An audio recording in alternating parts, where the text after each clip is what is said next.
hello and welcome. Today we're at Virginia State University's Randolph Farm. We're here with Dr. Reza Rafi. Dr. Rafi is a professor here and works with farmers all around the state. And one of the things that you work on, Reza, are grapes. And we're going to be talking about muscadines today.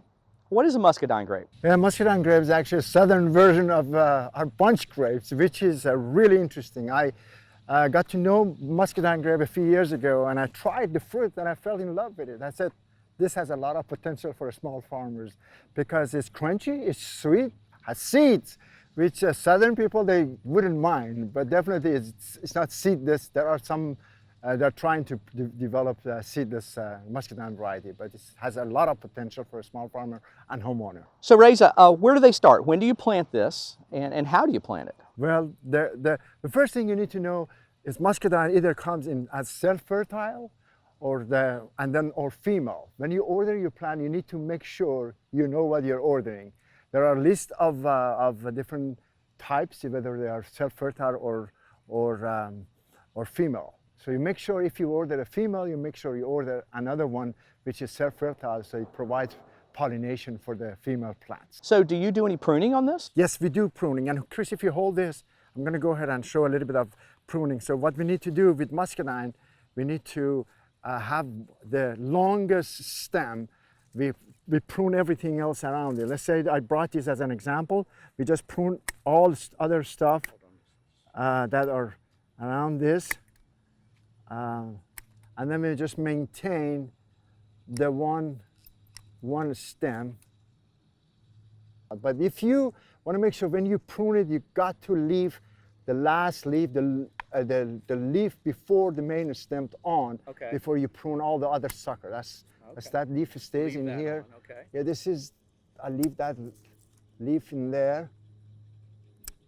So this would be my longest stem. Okay. That's what we plant in the field. So that's hard for people to prune that much off, but that's the way it needs to be done. That's right? exactly, because you want to make sure that this plant reaches up to upper part of the trellises before you create the cordon. So Reza, now that you've pruned it, it's in the ground. I've noticed you're using some type of little tube here. Why do you do that? Yeah, this is actually to protect against insects, Japanese beetle, deers, and it provides a microclimates for the plant to grow faster and get taller very quickly, yes. And so speaking of this trellis, you've got a wire here at about 2 feet. Yes. That's, these are planted pretty far apart. You've got a wire that they trellis up on. Then you'll put another wire up here, is that what you were saying? Yeah, there is a chin up, you have another wire in here, and then what you do, that would be for the cordon. You develop that for the cordon. The lower wire is usually used for the irrigation. Okay, so that's an interesting trellis system. And I know there's a farm close by that's got a different trellis system.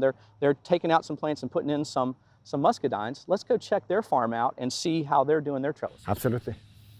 Well, Reza, we're at Crossroads Farm. It's a suburban farm, and so there's a little bit of background noise from construction and things like that, and so we apologize for the noise. But this is a trellis system that's a little different that you had. This was for blackberries. It was for blackberry, yes. So how are you going to use it for the muscadine? So this is actually, because to set up a new trellis is expensive, and I want to take advantage of an old trellises for blackberry. So this plant has reached, this is a muscadine plant, has reached the proper height, and then when it reached the proper height, I tip prune it. I remove the tip, the meristem part, and doing that, it stimulates the lateral.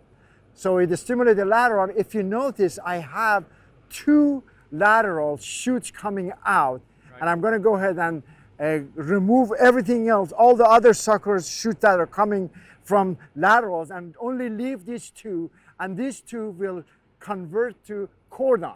One of these eventually gets long and would be wrapped around this one, and the other one, this one would be long, and I would wrap it around this one to go the other way. So that would create a cordon, just trying it to see how it goes. Sure, it makes sense, and that's a good way to utilize this that you already got and not spend so much money on it. Exactly. Okay, well great. So Reza, for a home gardener, if they were going to plan putting in some muscadines in the spring, what's one tip that you might think about when to start planting? Just make sure you order your plant early, because muscadines, there is a tremendous market. Everybody wants to plant muscadine. Just be proactive and order your plant as soon as possible. Order them in the fall for the spring. Yes, exactly. Even end of the summer would be better to order them for the spring. Yes. Great. Well, thank you for letting us for showing us everything we did today with the muscadine. Thank you, Chris. Well, for more information about growing muscadine grapes, contact your local county extension office and talk to a master gardener. From the Ground Up, I'm Chris Mullins. We'll see you next time.